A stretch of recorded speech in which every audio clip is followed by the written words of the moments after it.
ایک درویش تھے حضرت ابو ہاشم ان کا نام تھا. کہتے ہیں بڑی مجبوری تھی, مجھے کہیں جانا تھا تو کشتی نہیں مل رہی تھی. اچانک ایک کشتی گزرنے لگی تو میں بھی سوار ہونے لگا تو ملاح نے مجھ سے کہا کہ یہ ایک صاحب بیٹھے ہیں, بڑے امیر ہیں, ساتھ ان کی کنیز ہے, انہوں نے مجھ سے بک کر لی ہے. وہ جو صاحب بیٹھے تھے بڑے سیٹھ آدمی تھے, کہنے لگے میاں آپ کسی اور کشتی میں بیٹھو. جو ان کی کنیز تھی نا, وہ کہنے لگی چہرے سے کوئی نیک آدمی لگتا ہے, اتنی سواریوں کی جگہ ہے, کسی کونے خدرے میں بیٹھ جائے گا, ہمارا کیا جائے گا. کہا اچھا چلو آ جاؤ.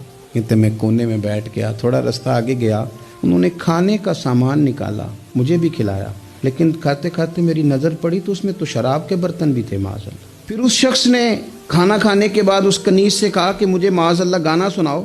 وہ گانے گانے لگی, یہ میری طرف متوجہ ہونے لگا, مجھے کہنے لگا سنو. میں نے کہا میں یہ نہیں سنتا. تو کہنے لگا تو کیا سنتا ہے؟ کہنے لگے میں سناؤں کیا سنتا ہوں. کہا سنائیے. فرماتے میں نے قرآن پاک پڑھنا شروع کر دیا. تو کہتے ہیں میں نے اسے چند آیتیں سنائیں, اس کی تو کیفیت ہی بدل گئی.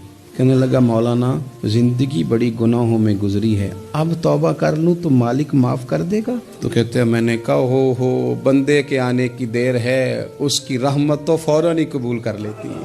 کہتے اس نے اس کنیز کو آزاد کیا, دولت اللہ کی راہ میں خیرات کی, 40 سال میرے ساتھ رہا.